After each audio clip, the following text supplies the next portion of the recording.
Hi all, welcome back. Today we will be solving the questions from the chapter Units and Dimension for the year March 2018 and Improvement 2019. So let's move on to the video. The question is, the correctness of equation can be checked using the principle of homogeneity in dimension. A part is, state the principle of homogeneity. Principle of homogeneity statement is, the given equation is dimensionally correct if the dimension of each term on either side of the equation are same. B part, using this principle, check whether the equation f equal to 2 pi root of L by g is dimensionally correct, where f is the frequency, L is the length, and g is the acceleration due to gravity. First, we will write the equation f is equal to 2 pi root of L by g. F is the frequency, L is the length, g is the acceleration due to gravity. So, we have to check whether this equation is dimensionally correct. For that, we have to write the dimension of the left hand side and the dimension of each term on the right hand side, and we have to check whether both are same.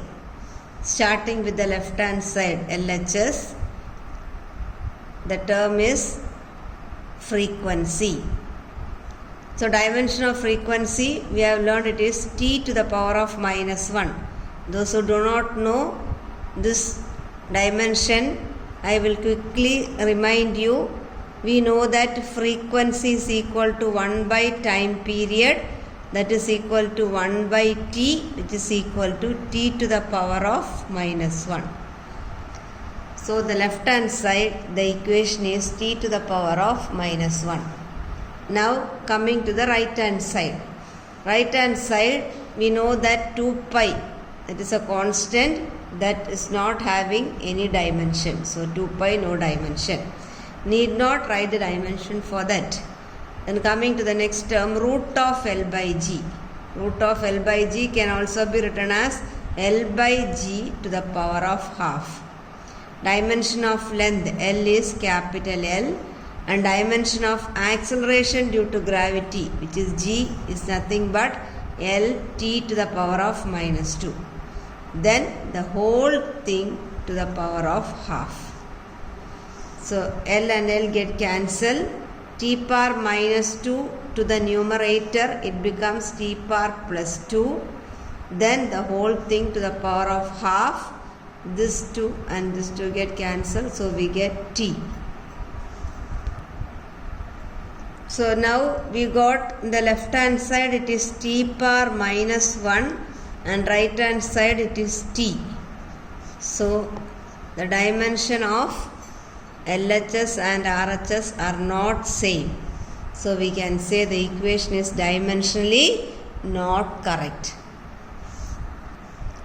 C part of this question is, the velocity v of a particle depends upon time as v is equal to at square plus bt.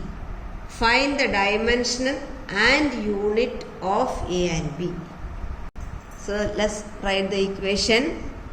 Given is v equal to a t square plus b into t, where a and b are constants, and you have to get the dimension of this a and b, and also their unit. So first of all, we should know what each term is. V is velocity, t is time. So to solve this and find the answer, you should use the principle of homogeneity.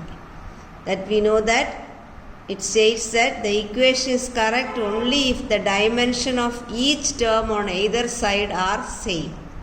That means the dimension of v on the left hand side should be equal to dimension of each term on right hand side. That is, dimension of v equal to dimension of at square.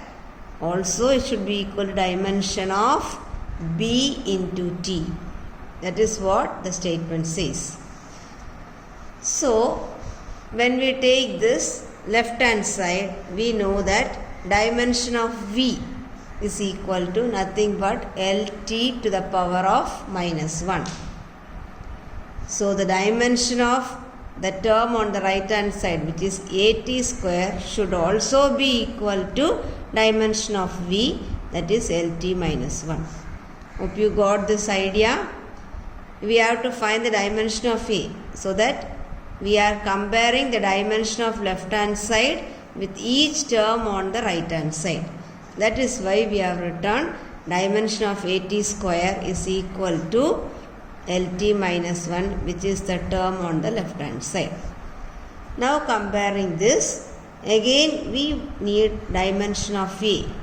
So we write it as that is equal to LT minus 1 divided by dimension of T square.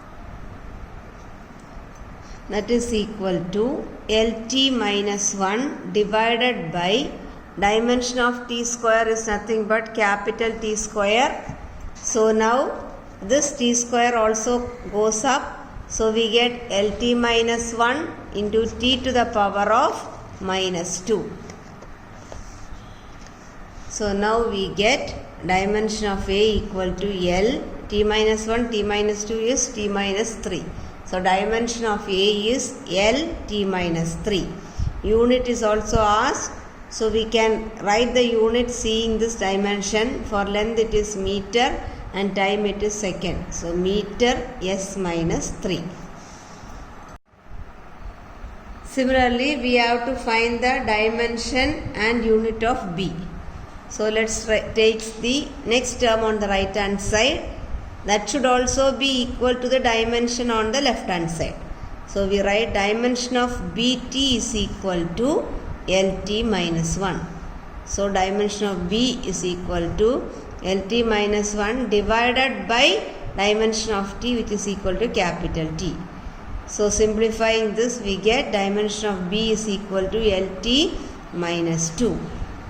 And the unit of B is meter second to the power of minus 2. The question is, select a true statement from the following.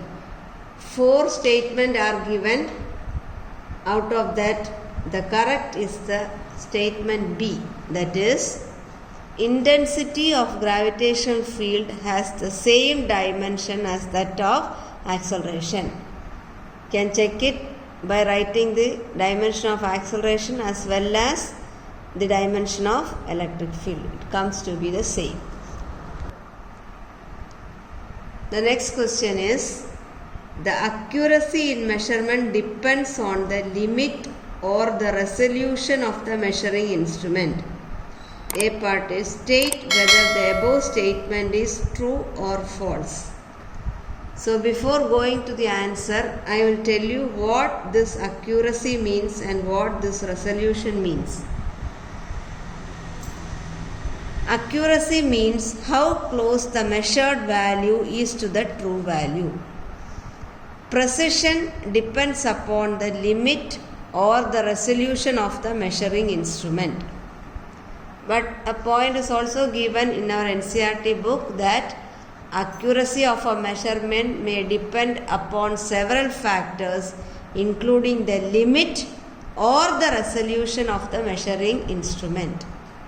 So considering all these points, the answer can either be true or false, because for both answers marks were given in the public exam. B part is a problem. A physical quantity P is related to 4 observables A, B, C and D as P equal to A cube into B square by root C into D. The percentage error in the measurement of A, B, C and D are 1%, 3%, 2% and 3% respectively. What is the percentage error in the measurement of P? So we will first write the problem P is equal to A cube B square by root C into D. This equation can be rewritten in the form as P is equal to A cube B square by C to the power of half into D. So before going to the problem, we should know how to write this percentage error when it is related to so much variable using the formula. The formula states that the percentage error in P is delta P by P into 100. That is equal to, we have to find the percentage error of each term, then add everything together. So first let us find the percentage error in A cube. So the formula states that you have to bring the power down and find the percentage error of A. That is 3 into delta A by A into 100 plus percentage error in B square is 2 into delta B by B into 100 plus percentage error of C to the power of half is half into delta C by C into 100 plus percentage error in D is delta D by D into 100. So this thing is very important. No matter whether the variable comes out to be a product or division, we should always remember that while writing the formula, all the errors should be added. Now coming to the problem and substituting it. Already in the problem it is given as the percentage error of A is 1%. That is, they have given us delta A by A into 100 is 1%. So substitute it there. So we get 3 into 1% plus 2 into, similarly percentage error of B is given as 3%. That is, delta B by B into 100 is given as 3%. So 2 into 3% plus half into, similarly percentage error in C is given as 2%. So we substitute half into 2 plus percentage error in D was given as 3%. So instead of delta D by D into 100, substitute 3%. So simplifying everything, we get 3 into 1, 3 plus 6 plus 1 plus 3. So adding everything, it comes to be 13%. For improvement 2018 question paper, there were no questions asked from this chapter. Hope you are all clear with the solution. See you in the next video. Thank you.